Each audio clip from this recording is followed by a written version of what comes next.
Votes are quite the topic of discussion in the United Kingdom right now. People, bored of Brexit, desperate to read, top can't hear about anything else. But if votes are big in the United Kingdom, spare a thought for their neighbours in the EU. And I am not talking men and women at European bus stops.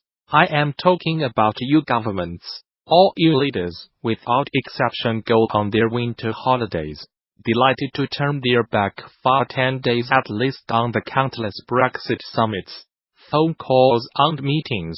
The British Prime Minister will be hard pushed to persuade French President Emmanuel Macron to return to Brussels anytime soon. One well-placed source told me, Brexit seems to him like a bad version of the never-ending story. The United Kingdom does not know what it wants, but Mrs. May keeps coming back to the EU anyway, asking for more and more. Patience is thin. Please upgrade your browser. Still, despite oft-repeated insistence in Brussels that the jointly negotiated United Kingdom divorce deal is not up for renegotiation, Theresa May continues to talk about winning further concessions from Brussels. What makes her so sure? The idea that her cabinet's much-trumpeted preparations for a no-deal Brexit might worry the EU is openly mocked in Brussels as the flimsiest of paper tigers. They simply do not buy it. EU leaders, no, most United Kingdom MPs, are dead set against a no-deal scenario. They also believe that practical preparations for a cliff-edge Brexit are woefully inadequate in the United Kingdom. In the end though, as the clock ticks down to the possibility of a no-deal that would be costly and chaotic for the EU too, Mrs. May hopes European leaders will soften in the face of her demands.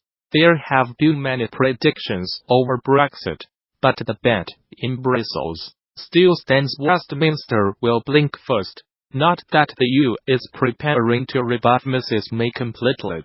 Leaders will offer the Prime Minister something in January, yet more assurances over the much-disliked Irish border guarantee, known as the backstop, if that's what she asks for. But this will simply be a reversioning of comforting noises the EU has made before. The firmly held belief in Paris, Berlin and across EU capitals is that the Prime Minister's problems back home with the withdrawal deal are domestic ones. EU leaders think they stem fundamentally from deep divisions in the United Kingdom over Brexit, which is why they have not the slightest intention of compromising EU principles or red lines for this divorce deal. There is no evidence the Brexit package would definitely be passed by the United Kingdom Parliament if they did. And what of the theory the EU is playing hardball over the United Kingdom as living conditions in the hope it will put Britons off Brexit and encourage them to stay? Putting aside for one moment whether that tactic could ever be successful, it's a mistake to believe at this point that all EU countries are still desperate for the United Kingdom to remain. While that would certainly be to the EU's economic advantage and many in German Chancellor Angela Merkel's government will have added the reversal of Brexit to their Santa wish list this year. Emmanuel Macron, for one, is not that keen to have the United Kingdom back in the fold. The French president is scalding hot water at home over the gilets, jaunes, yellow vest protesters' dreams of breathing new life into the EU. But he already faces clear challenges with the Eurosceptic governments in Hungary, Poland and Italy. Cancelling Brexit would probably leave the United Kingdom bitterly divided politically and socially, making it to President Macron at least a potentially even more recalcitrant and subversive EU insider.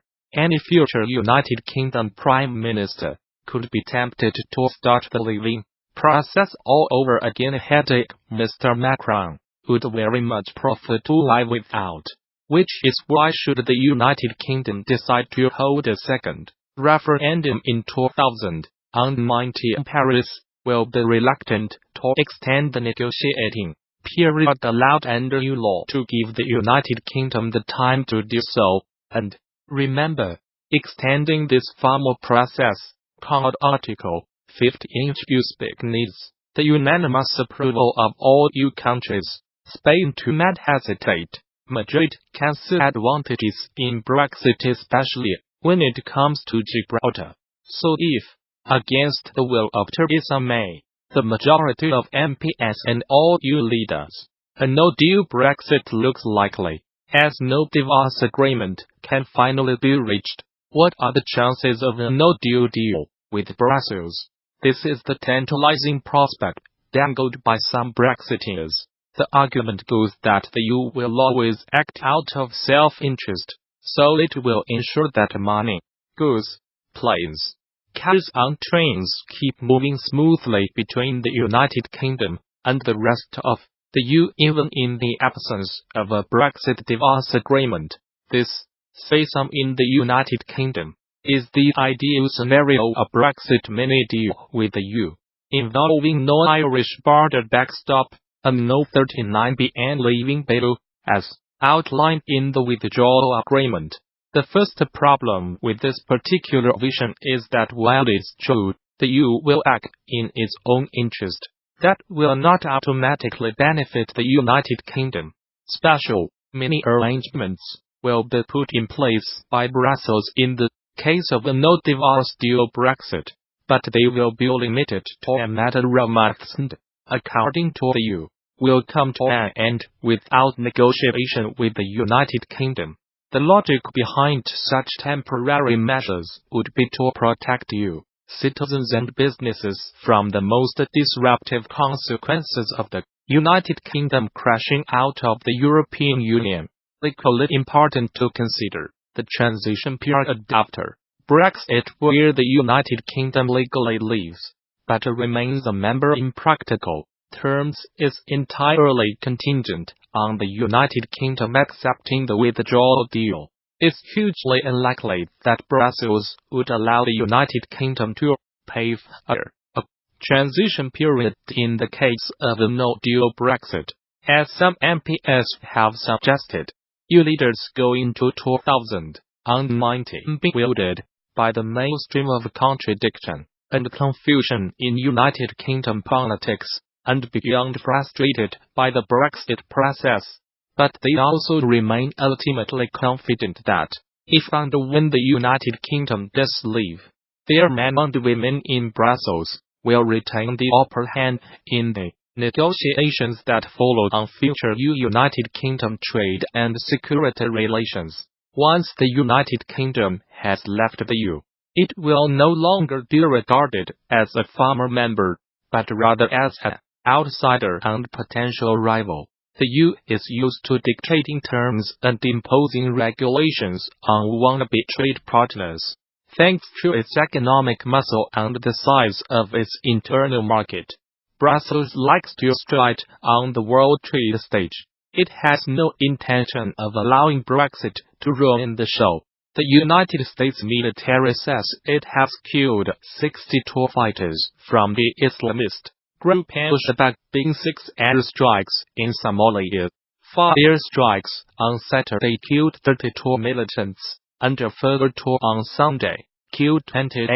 It said in a statement, "These were the deadliest air attacks in Somalia since November 2017, when the United States said it had killed 100 militants."